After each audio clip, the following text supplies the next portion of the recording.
I just want to say that I have no idea what's going on in Shemayim when you walk into the Beis Medrash before Shachris and see 50 guys sitting and learning before Shachris.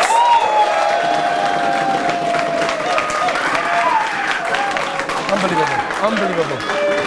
Absolutely unbelievable. Through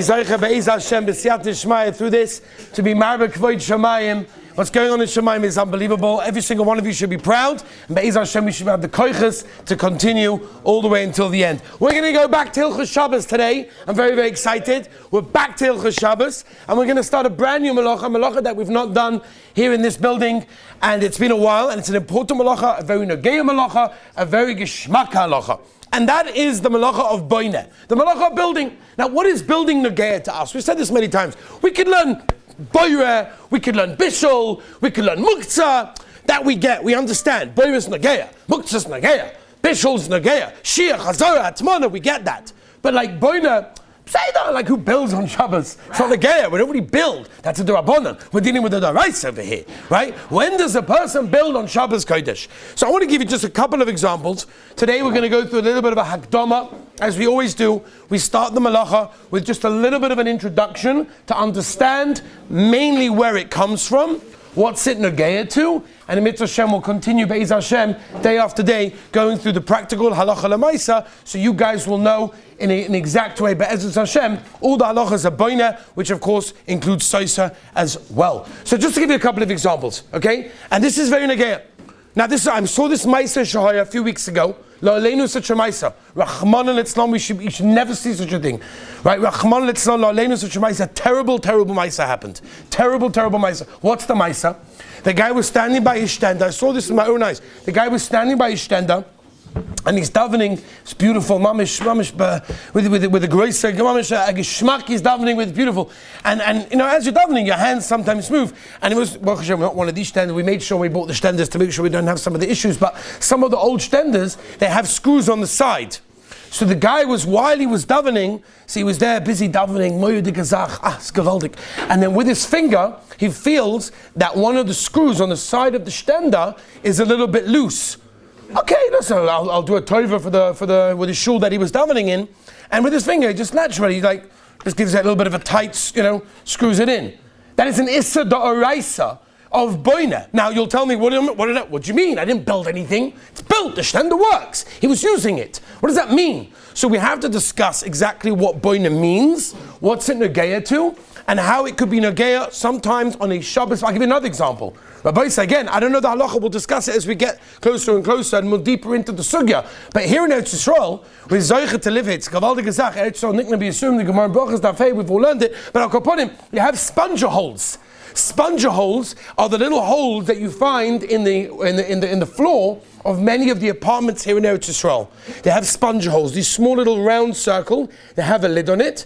And when you do sponger, you take off, what is sponger? Every Shabbos Kodesh, the Olim are busy, Chonos for Shabbos Kodesh, and you're doing sponger, you got the water going everywhere, you open up one of those things. Are you allowed to open up those on Shabbos? Or let's say the kids opened it up, what are you allowed to close it? Let's say, for example, a handle, right? This could be very negative. A handle of a door came loose, or even came off.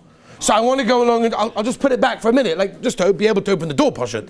And then Motzei Shabbos, we'll find someone to fix it, we'll figure it out. Is that a problem? A toilet seat comes off. Am I allowed to just place it on Shabbos Kodesh? Right? Is that nogeya over there? What about a folding bed? What about a folding stroller? Folding chairs? All of these sorts of things. Is that Lego? Clicks? Magnetiles? All of these shilas over there. Rahman Litzlon, you have a bulletin board, right, with a thumbtag, one of these little things with a stick inside it, right? And you put the signs up on that. Are you allowed to push, what do you call it? Push pin? Yeah. That's what it's called? Yeah. I thought it was called a thumbtag. Thumbtag, right? Machlokas within America. Not the sticky one. I'm not doing thumbtags. By Sukkos, no, how do you put up the decorations?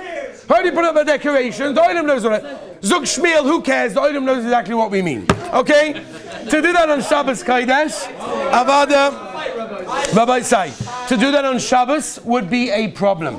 A person's glasses right? If maybe the lens pops out in Shabbos Kodesh, are you allowed to put that back? Or maybe the screw maybe came loose, right? All of these shilas, Rabbi said we're dealing with shilas of a da'oraisa. That's what it is. We're dealing with Boneh.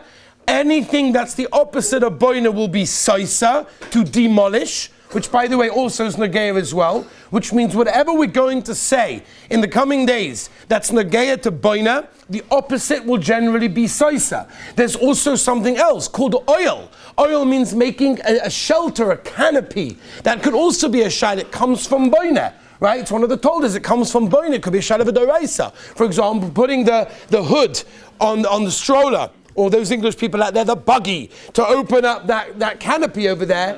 That could be a shaila, I don't know. It's a shaila of Boneh, right? Or putting a tablecloth on the table. Kids, for example, you guys, I don't know if you ever did this, right? But you take 2 chairs and you put the blanket over it. Okay, I'm not crazy. I'm not the only one. Don't say that. Okay. And you put the blanket over it, and the kids are traveling through it. Are you allowed to do that? Now, do you have to stop your kids from doing that? You've almost kufiyat beis, Shulchan Aruch Shimam Gimel. Right? These are all the shilas that could come up on Shabbos Kodesh. We have to know the halacha. So today, I just want to go through an introduction to understand what is Boneh. So now we know some of the examples. Now we have to try to get through halacha namaisa. So we know the Mishnah tells us haboineh kol shehu chayiv, that if a person builds even a small amount, the Gemara tells us even moisif ala binyan, adding to a pre-existing building or structure, is included in Boneh. Now we know, how does every malacha that comes from the Mishkan? Every malacha on Shabbos comes from the Mishkan. There were kroshim, right? There were 48 planks, the kroshim, that were made from the atzei shittim, the cedar tree, that were built in specific ways. And they were fitted together with bars, with rings, with sockets. They were fitted together tightly to create the structure of the Mishkan. That was considered to be Boneh. Each plank was 10 amas high and 1.5 amas wide. The Medrash tells us, Medrash Tanchuma, Rashi brings it. Rashi brings the Medrash Tanchuma that the wood was actually brought from Mitzrayim because Yaakov Avinu saw Beruach HaKodesh that they're going to build a Mishkan. Memele, they're going to need specific wood for this Mishkan. So therefore, Yaakov Avinu Baruch Kodshay brought the shittim trees, these cedar trees, into Mitzrayim and planted them in Mitzrayim so that Klal Yisrael will have what to take out of Mitzrayim so they would be able to build the Mishkan. These are the trees, the wood that was used specifically for the crusher, for the planks that were made from Atzei Shittim and created the Mishkan structure, which of course is the definition of Boneh. Boneh means to put things together, to create, to assemble in any type of way, any structure. Now there's a shaila whether or not binyan applies to kalim or is only binyan to karka. Maybe we'll talk about it in the coming days. Now, the Gemara tells us, Shabbos Kubeis Amud Beis, that the only issa da'oraisa of Boneh is a binyan that's kavua. Binyan kavua means it is permanent. If it is not permanent, that will be a d'Rabbanan, right? If it's not made to last, the Gemara tells us in Beit Salam and Beit Samad Aleph that that's considered to be a d'Rabbanan structure, which will be an issa d'Rabbanan of Boneh. Now remember, there's no major nafkamina, Zevi's asking, because at the end of the day, the d'Rabbanan fire is also very hot. So there's no major nafkamina. Maybe the nafkamina is the Gabi Tshuva. You have to write down how many korbanos you need. When Mashiach comes, Beis Hashem later today, we'll have to know how many korbanos we are owing to the Beis Hamikdash. Now there's a Mordecai Kasha, and we'll end with this. The Avnei Nezer in Simon Kuf Yud Aleph brings down a Mordecai Kasha, and it's a Kasha that's very negeh halacha l'maisa. What if I build something that mitzad atzmoi, I hope this is not too early in the morning for the Lomdos, but this is very simple. The Avnei Nezer declares the following chakira. If I build something that mitzad atzmoi be'etzim can last forever and ever and ever, so be'etzim it's kavua. Novos, I don't want it to be kavua. But what's the din? Is that a binyan kavua doraisa or binyan arai, which is the d'Rabbanan? It could be an afkamina, by the way, according to the second sheet in the Ramah, that the Shem B'chai Odom in 7 Reish from Gimel, the Gabed Halacha of asking a cotton to stop to do something, nafkamina if it's a d'Oraisa d'Rabbanan, and then we have to know if it's a d'Oraisa d'Rabbanan, right, Dubi? And therefore, this is very negeh. For example, let's take Lego. When I build Lego, now if I build Lego, the old-fashioned good, small pieces of Lego, I build a nice structure, it can last forever. There's no reason it will get demolished. It can last forever. And obviously, I don't want it to. Why don't I want it to? Because I didn't buy it to build it once and and leave it there. I bought it to build it one thing, knock it down, start again, build something else. What is the din with something that mitzad atzmo can last forever, but lemaisa I'm going to demolish after a short time? Is that called binyan kavua, daraisa, or binyan arai, that will be a durabanan? I'm not going to leave you hanging with the question, but I'll just tell you it's a major machlokes that Avnei Nezer goes rayas and rayas. There's Aruch HaShulchan that's choylek, ganze shtickle Torah. But the basic idea is it really depends on what you are building and the derech of that item. If what you are building is something that's normally made permanent, that will be a daraisa. If what you're building is generally something that's demolished quickly and soon, then that will be a drabanan.